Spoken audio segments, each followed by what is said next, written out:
Howdy folks, it's me Jason, and today I'd like to talk to you about 3 entries from Lemfo's bottom shelf of smartwatch offerings.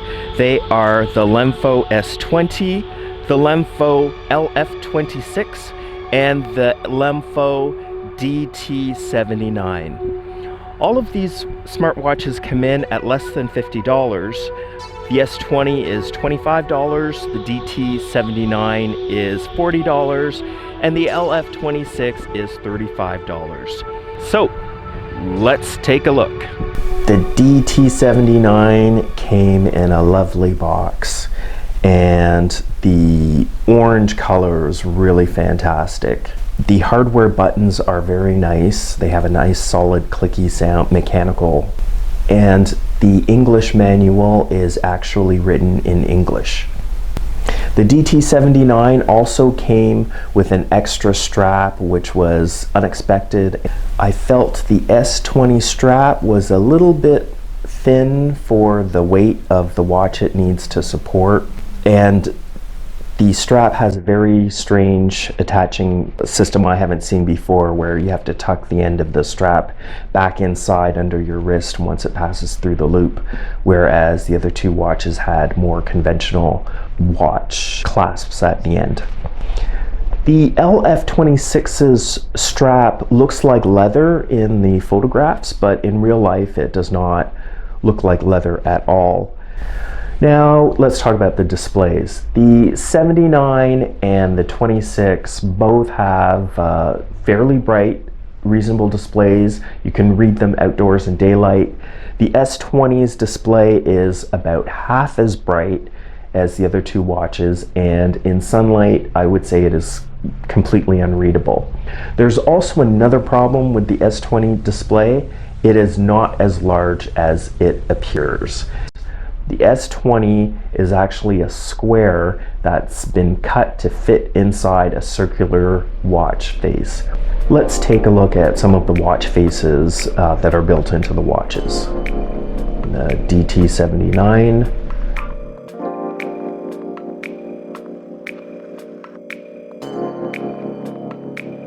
and the S20.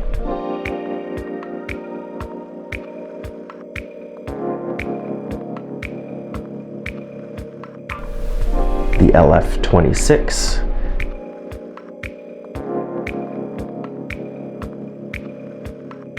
the LF26 does allow you to add extra watch faces through its companion app. All 3 watches have completely different charging cables, so you want to be extra careful not to lose yours because it may be difficult or impossible to replace. In terms of battery life, we got 4 days with the DT79. We got about 5 days on the S20, and the LF26 lasted over a week between charges. When the battery is fully charged, the watch will vibrate and make a noise every 5 minutes. So you want to be careful where you put the watch to charge. I would not recommend you charge it at your bedside table. The DT79 can also work as a Bluetooth audio device for your phone. It's great for podcasts. The audio is extremely loud and surprisingly clear.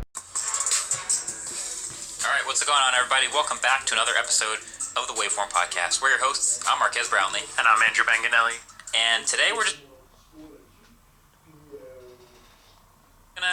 gonna chat for a little bit. Just have a little. Let's talk about the S20 app, WhereFit. WhereFit had trouble making its first connection to the S20 watch, and when it did, we see that there's an advertisement baked into the application's interface. Shame on Lemfo for allowing that. The WhereFit software does not reconnect automatically to the watch once it's lost a connection, which makes it pretty much useless. The DT79 came with an app called Fundo, and Fundo did a very good job of maintaining the connection to the smartwatch. Even after you drift out of range, when you come back in, the watch will hook, the Fundo app on your phone will find the watch and automatically reconnect. For the LF26, we have FitCloud Pro, and FitCloud Pro was also quite stable and robust. When it loses a connection to the smartwatch, it picks it up back again when the watch is within range. So let's talk about notifications. The S20 will only allow notifications from a pre-selected list of apps.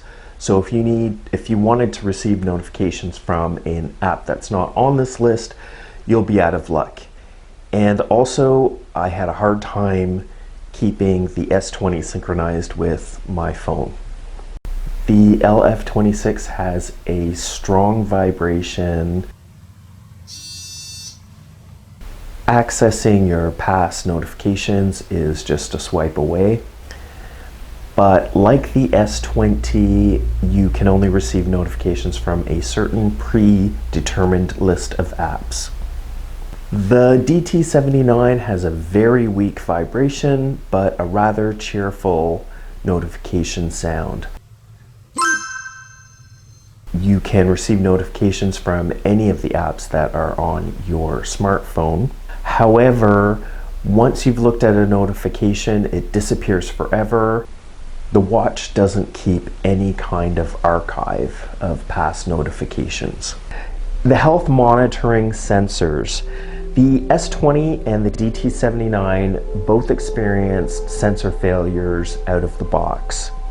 On the S20, only the heart rate sensor worked, and the S20's blood oxygen monitor only registers 95% at every reading, so I think it probably doesn't work. On the DT79, none of the sensors worked for the first 6 days, and then miraculously today, when I started to film the failure of the ECG sensor, all of the health sensors began to work. The ECG measurement requires that you open the companion app on your phone and press your finger to the metal rim, so you can't get a reading of the ECG by itself on your wrist. You have to be looking at the reading on your phone. The S20 and the LF26 will automatically take health readings during the day, but since the S20's sensors seem to be faulty, the S20 has only been aggregating faulty health data. The LF26 health sensors seem to work perfectly, and it can take automatic readings during the day, and it properly aggregates the data in the FitCloud Pro app. All three smartwatches have a fitness mode. Here is a look at one of the fitness modes of the S20. The dim display of the S20 makes it hard to read outdoors. Here is one of the sports modes, walking on the DT79. And here is how the walking mode is represented on the LF26. All three smartwatches have an IP rating. Let's move on to the water test. I am going to submerge all of the watches into this transparent container of water. Okay, the displays are still turning on. And that's a 3 out of 3 for the water immersion test. Okay, let's wrap things up and see if we can come up with a winner or two.